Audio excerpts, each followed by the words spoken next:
পাখি যারা কথা বলতে পারে না, তারা নিজেদের জন্য মামলা লড়তে পারে না, যারা হয়তো প্রতিবাদ করতে পারে না, তাদের জন্য অন্তত আমরা কিছুটা করতে পারি, কিছুটা হয়তো, সবটা করতে পারবো না। অনির্বাণ, এই জায়গাটা যেটা তুমি বলছিলে একেবারে শুরু থেকে, এই অ্যাম্বিটটা, এটা যদি একটু সহজভাবে, এই পরিসরটা যদি একটু বোঝাও এই আইনের। খুব সহজ, একদম সহজভাবে, সহজ ভাষায় বোঝাতে চাই, কারণ এটা সেই মানুষগুলোর বোঝা উচিত যারা এতদিন ধরে এই পশু অবলা প্রাণীদের অত্যাচার করে এসেছেন এবং তারা সম্মানের সাথে এখন ঘুরে বেড়াচ্ছেন সমাজের মধ্যেই, আমাদের সমাজের মধ্যেই, খুব আনফর্চুনেটলি।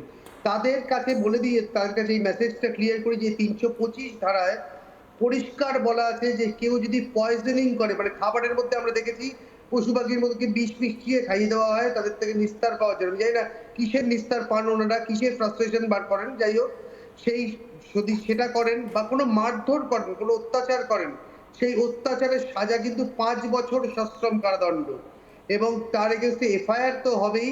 সেই এফআইআর এ তারা অ্যারেস্ট হতে পারেন এবং সেখানে যদিও এই অপরাধ জামিনযোগ্য, কিন্তু সেটাতে আসতে চাইছি না, কিন্তু এতে অত্যন্ত কঠোরতম সাজা, 5 বছরের সাজা দেওয়া হয়েছে। তাই জন্য এর পরের বার যারা অত্যাচার করেন অবলা প্রাণীদের, যারা তাদের ফ্রাস্ট্রেশন গুলো জীবনের ওইখানে আউটবার্স্ট করেন, তাদেরকে জানিয়ে দিই যে ফ্রাস্ট্রেশন আউটবার্স্ট করার অন্য কোনো জায়গা খুঁজে নিন। পশু পাখিরা আর আপনাদের সফট টার্গেট হতে হবে না বা হতে পারবে না, কারণ তার জন্য প্রশাসন রয়েছে। এবার কিন্তু আপনারা ধরা পড়বেন আইনের জালে এবং 5 বছরের জন্য কারাদণ্ডে যেতে চলেছেন, এটা মাথায় রাখবেন। ওই যারা পশুপ্রেমী প্রেমিক তাদেরকে অত্যাচার করা এবং এই ধরনের পশুপ্রেমীকে অত্যাচার করার আগে আরো 200 বার ভাবনা চিন্তা করবেন, আদারওয়াইজ আপনাদের জন্য জেল অপেক্ষা করছে। একদম একদম। দেবশ্রীদি, একেবারে শেষ, আমরা এই যে সেকশন, সেই সেকশন নিয়ে কথা বললাম, কিন্তু বাংলার মানুষকে জানানোর জন্য আর কি করা যায় দিদি? কারণ মানে আমি নিজে দেখেছি একটি কুকুর, তার মুখে বোধহয় ফুলঝুরি বা বোম বোধহয় দিয়ে দেওয়া হয়েছিল, মুখটা পুরো ঝুলে গেছিল, ফেটে গেছিল। এরকম বহু ঘটনা আমরা দেখি। রাস্তা দিয়ে গাড়ি চালানোর সময় মেরে বেরিয়ে গেল। এই সমস্ত কিছু অন্তত বন্ধ হবে, কোথাও একটা থামবে। কিন্তু এই যে আইনটা, সেই আইনটা বাকি মানুষদের কাছে পৌঁছে দেওয়ার জন্য আর কি করা যায় দেবশ্রীদি?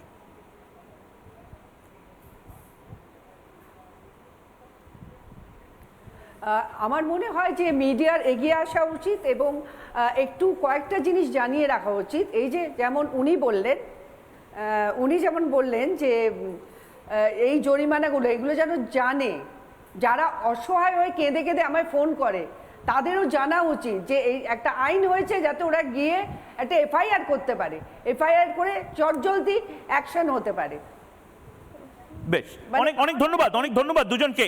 আবারও বলছি, প্রত্যেকটা জিনিস, যে জিনিসগুলো মানুষকে কেন্দ্র করে, যেগুলো মানুষের পক্ষে যাবে, সেই সমস্ত কিছু নিয়ে জবাব চায় বাংলা আপনাদেরকে জানাবে। আমরা হাথরস নিয়ে প্রশ্ন করলাম এবং তার পাশাপাশি ভারতীয় ন্যায় সংহিতায় এরকম একটি যে আইন হয়েছে পশু পাখিদের জন্য এবং সেই সমস্ত মানুষের জন্য যারা নির্বাক হোক বা সবাক, তাদের হয়ে কথা বলে দেবশ্রীদির কাছে যাই। দেবশ্রীদি, আজকে তো আনন্দের দিন, কিছুটা হলেও স্বস্তির দিন, কারণ আমি দেখেছি, আপনি যদি একটু শেয়ার করেন, মানে কি ধরনের অসভ্যতা বা নোংরামি এই নির্বাক জীব যারা কথা বলতে পারে না তাদের সাথে কি ধরনের অসভ্যতামি হয়েছে, এবং ভারত সরকার, অন্তত বলা যাবে যে ভারত সরকার এক্ষেত্রে দাঁড়িয়ে সমব্যথী হয়েছে। এই নতুন আইন, এই আইনটা অন্তত কিছুটা হলেও ন্যায় দেবে।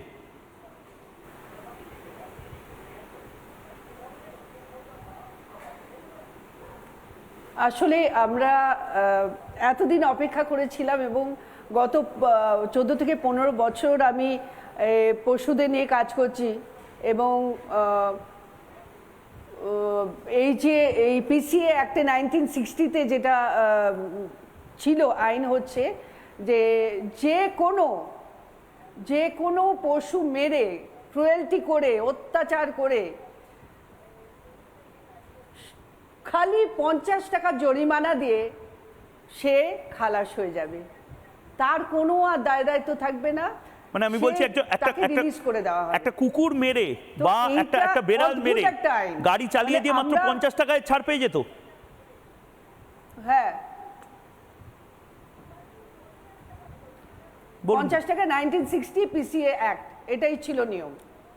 মানে এইটা আমরা কিছুতেই, মানে কিভাবে করব বুঝতে পারিনি, কাকে অ্যাপ্রোচ করব সেটা বুঝতে পারিনি।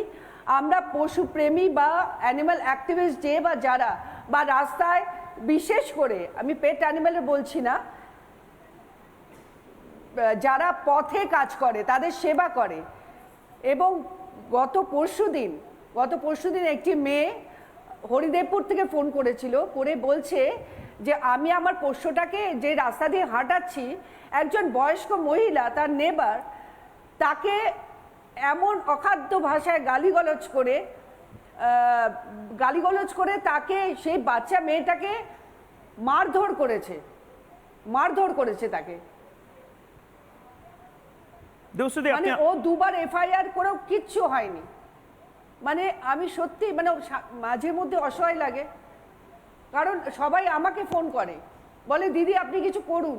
আমার তখন হাত পা বাঁধা। যেমন আমি আরেকটা বলছি, যেটা খড়গপুরে হয়েছিল, খড়গপুরে একটা কুকুরকে বোম বেঁধে দেওয়া হয়েছিল কালী পুজোর দিন, মদ খেয়ে বোম বেঁধে দেওয়া হয়েছিল। ওই কুকুরটার পাটা বেঁধে সেই বাস করেছে বোমটা, সে পাটা সে হারিয়েছে। সেই কুকুরটাকে আমি মানে খড়গপুরে গিয়ে ওকে এনে পা অ্যাম্পিউট করা হয়েছে তার। তো এই ধরনের এই মজাটা কি, এরা মানুষ না কি, এরা মানুষের পর্যায়ে পড়ে? তো এদের জন্য মানে আমাদের জন্য একটা বিরাট সুখবর। আমি সত্যি মানে